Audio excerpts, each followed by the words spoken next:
हुआ था क्या यहाँ पर? अरे यार ये रहा, ল্যান্ডস্লাইড हुआ था यहाँ पे। চারিদিক জঙ্গল, তার মধ্যে আমি একা।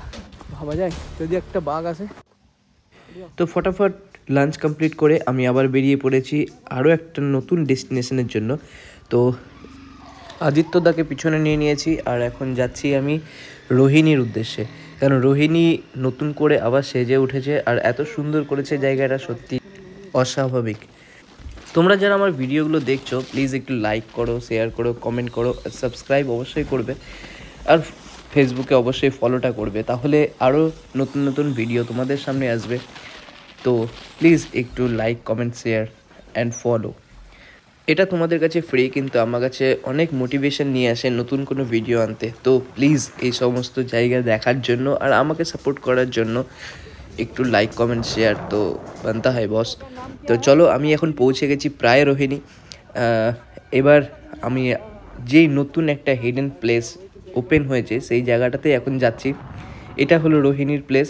সত্যি রোহিণীটা এত সুন্দর করে সেজে উঠেছে সেটা ধারণার বাইরে।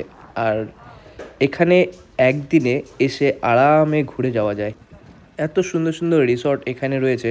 তো এইগুলোর টোটাল ভিডিও ডিটেলস আমি এরপরে আবার তোমাদের সাথে শেয়ার করব। তো আজকে যাচ্ছি যেহেতু একটা হিডেন প্লেসে, তাই সেখানকার ভিডিওটাই আজকে তুলে ধরি, তারপরে আবার এই জায়গাটার সাথে এসে আবার নতুন করে এক্সপ্লোর করব তোমাদের সাথে। তো আমি এখন প্রায় পৌঁছে গেছি। এই রাস্তাটা যদি ধরে চালাতেই থাকো তাহলে আবার তোমরা পৌঁছে যাবে সেই যেখান থেকে আমি শুরু করেছিলাম, মানে শুকনা। এই রাস্তাটা সোজাসুজি যাচ্ছে আবার শুকনোতে, মানে যদি তোমরা ইচ্ছে করো তাহলে শুকনা থেকে ডাইরেক্ট এখানেও আসতে পারো।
এই স্পটটার নাম হলো অ্যাকচুয়ালি রোহিণী প্যারাগ্লাইডিং অ্যাডভেঞ্চার। তো এখানে মেইনলি প্যারাগ্লাইডিং যারা করে তারাই এখানে আসে।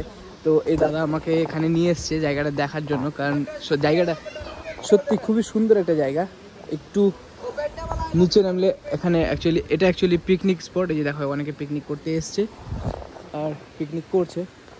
এর ভেতরে যেতে হবে, ভেতরে গেলে আরও অনেক কিছু দেখার আছে। তো চলো ভেতরে যাই। এর ভেতরে একটা লেপার্ড ওয়াটারফলস আছে দেখতে পাচ্ছ। তো চলো ভেতরে যাই, ভেতরে গিয়ে দেখি, ভেতরে গিয়ে ভেতরের শ্যুটটা নিই, তারপরে তোমাদেরকে দেখাই কত। अरे यार ये रहा, ল্যান্ডস্লাইড हुआ था यहाँ पे, এখানে ল্যান্ডস্লাইড হয়েছিল। তো চলো এবার ভেতরে।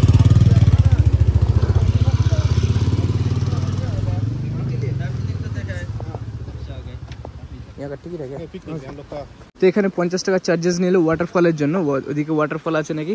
তো চলো নেমে তো গেছি, এদিকে কতটা যাওয়া যায় আমি জানি না, আর বেশি সময় আমাকে দেওয়া যাবে না কারণ আমাকে এবার ফিরতে হবে। তো চলো যতটা কভার আপ করা যায় কভার আপ করেই নিই, কারণ এত দূরে এসে যদি এসব কভার আপ যদি না করতে পারি তাহলে তো আসাটাই আমার বেকার হয়ে যাবে। তো চলো এখন যাচ্ছি। এই যে দেখো এখানে ছোটোখাটো একটা ওয়াটারফলস করা আছে, আর এখানে মানে স্নানও করতে পারবে তোমরা, ওই রকমভাবেই প্লেসটা তৈরি করে রেখেছে। এই যেখানে স্নানের প্লেস করে রেখেছে, দেখো এখানে বেশ ভালো ফটো সেশন করা যাবে। ওখানে পিকনিক চলছে দেখতে পাচ্ছ না, ওই যে ওখানে পিকনিক চলছে। দিকে রাস্তা তো করে রেখেছে অনেকটাই, এটা দিয়ে ছিল এই রাস্তা। আচ্ছা, এর ভেতর দিয়েই বেশ সুন্দর হবে। হ্যাঁ সত্যি জায়গাটা খুব সুন্দর। এখানে ফটো সেশন তো চলছেই অলরেডি, অনেকেই ফটো সেশন করছে। ওকে চলো।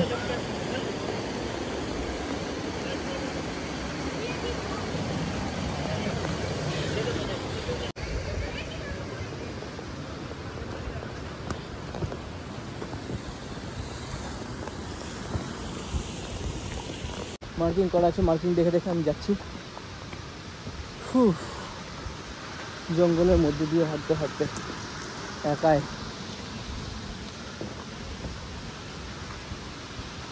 ওয়াটারফল দেখতে অনেকটাই খারাপ ভাই। হ্যাঁ, খেয়ে উঠে বয়স হয়ে গেছে, পারছি না উঠতে, পা হাত ব্যথা করছে। এটা আবার কোথায় যাচ্ছে ভাই? রাস্তা আবার 2-3টে হয়ে গেল কেন?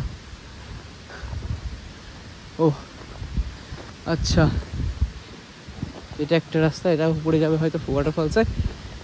এইখানটাতে তুমি বেশ সুন্দর ছবি তুলতে পারবে।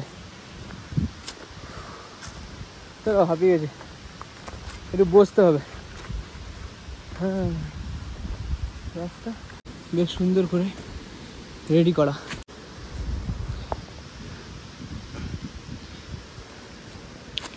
তো দেখি আমি একা একা ফটোশ্যুট করতে পারি কিনা।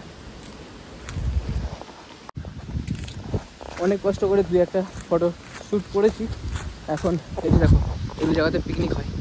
তো চলো এখন যাই উপরে তাড়াতাড়ি করে ওয়াটারফলসটা দেখতে। ওয়াটারফলসটা দেখে তাড়াতাড়ি করে বেরোতে হবে আবার, কারণ বেশি লেট করা যাবে না।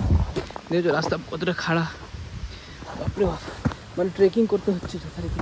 ট্রেকিং করার মতো কোনো কিছু নেই আমার কাছে, শু পরেছি রাইডিং, ঠিক আছে। যারা ট্রেকিং করতে পছন্দ করে, অ্যাকচুয়ালি আমিও পছন্দ করি প্রচুর পরিমাণে, কিন্তু আজকে আমি প্রিপারেশন নিয়ে আসি ট্রেকিং করার।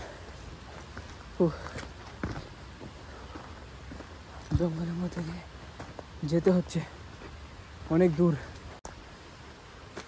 চারিদিক জঙ্গল, তার মধ্যে আমি একা। ভাবা যায় যদি একটা বাঘ আসে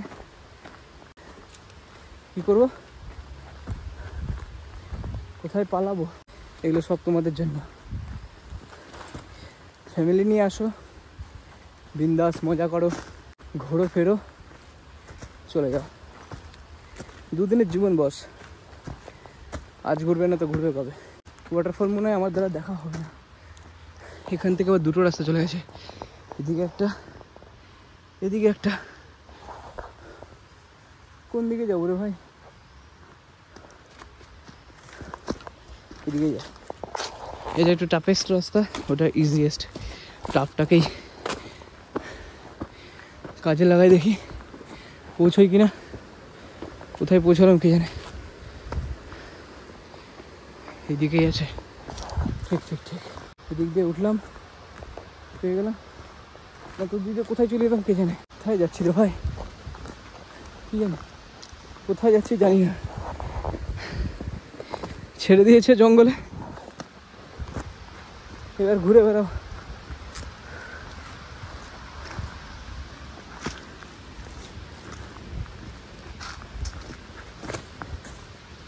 আদৌ ওয়াটারফল দেখবো না আমি ফল হয়ে যাবো কে জানে। আচ্ছা, ওয়াটারফল দেখতে পাচ্ছি, একটা ফোন ওখানেই রেখে এসেছি, এখনই মনে পড়লো।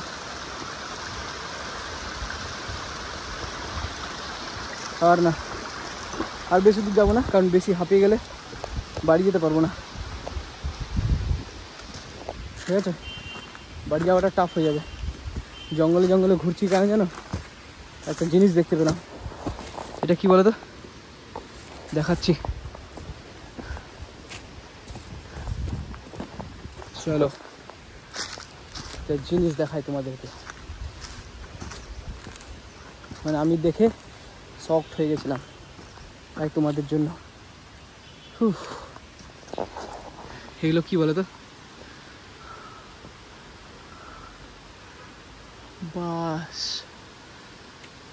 যারা খেয়েছে তারা জানে, যারা খায়নি তারাও জানে। এইবার বাস তো ন্যাচারালি আমরা সবাই দেখেছি, বাসের সাইজটা দেখো, আমি পুরো হাত দিয়েও ধরতে পারছি না, এত বড়। এই দেখো কেটে গেছে, আড়ি দিয়ে কেটেছে। এই দেখো আমাদের ওখানে নর্মালি এক বিদ্যা, এত বড় বাস, বাপরে বাপ। তাহলে তো নাকি জল পাওয়া যায়। আমার কাছে যদি চাকু থাকতো বিয়ার গ্রিলসের মতো আমি একটু কেটে খেয়ে নিতাম জল। আসলে জলটা আমার এখন দরকার। আরে কট কট কট কট করছে, ভেবো না যে ভূত আছে, থাকতেও পারে, বলা যায় না। এই জঙ্গলে আমি একাই, কেউ নেই সাথে। ওই দেখো মটমট করছে, ভয়ও লাগছে আমার। তো চলো তোমাদেরকে একটু অ্যাডভেঞ্চারও দেখিয়ে দিলাম, একটু আমার অ্যাডভেঞ্চার করা হয়ে গেল। জায়গাটা সত্যি খুব সুন্দর লাগলো, অনেকদিন পর আবার আসলাম। তো এবার বেরোই এখান থেকে, এবার আর কোথাও দাঁড়াবো না, অনেক সময় হয়ে গেছে। এবার সোজা যাব বাড়িতে। অতটা রাইড করে এসে এতটা ঘুরে দেখানো, তো যাই হোক, তোমাদের কেমন লেগেছে আমাকে অবশ্যই কমেন্টে জানাবে। আর এই জায়গার ডিটেলস আমি তোমাদেরকে অবশ্যই বলে দেবো, কোথা থেকে আসবে, কিভাবে আসবে, ঠিক আছে। এর পাশে আরও একটা স্পট আছে, যেটা আসার সময় দেখলাম, খুব সুন্দর লাগলো জায়গাটা, তো ওইখানেও যাব। অনেকে এসেছো, আমি আসিনি, এতবার দার্জিলিং এসেছি কিন্তু এই জায়গাগুলো ঘুরিনি।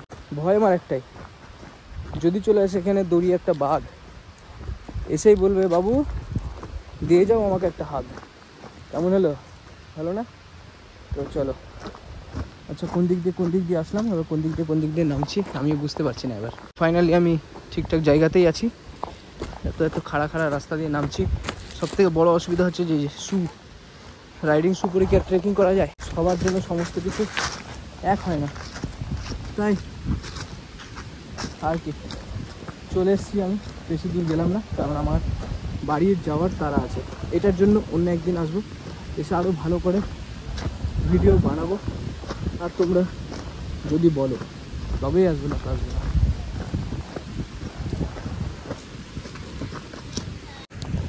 দেখো টিকিটের দাম 50 টাকা নিল, কিন্তু 50 টাকার মতো কোনো কিছু ছিল না। এখানে একটা ফুল পড়ে পেলাম আমি, কেউ হয়তো ছিঁড়ে ফেলে গেছে, হয়তো আমার জন্যই ছেড়ে গেছে। ফুলগুলো কিন্তু সত্যি অসাধারণ, দারুণ। আমি ফাইনালি বেরিয়ে গেছি জঙ্গল থেকে, বেঁচে গেছি, বাপরে বাপ। তো এবার বেরোই বাড়ির জন্য, এবার বেরোতে হবে, আর কোনো স্পট নয়। এবার একটা স্পট তো যাবোই, সামনে একটা আছে রোহিণীর যে স্পট, সেই স্পটটা আছে, সেই স্পটটাতে যাবো। স্পটটাতে গিয়ে সেখানে থেকে সোজা বাড়ি।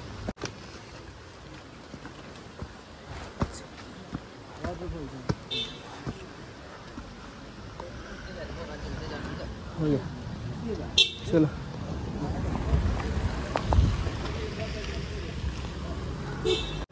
ওকে, যেটা ভয় করছিলাম আছে, ফোন এখানে রাখা আছে, কোনো টেনশন নেই। চলো এবার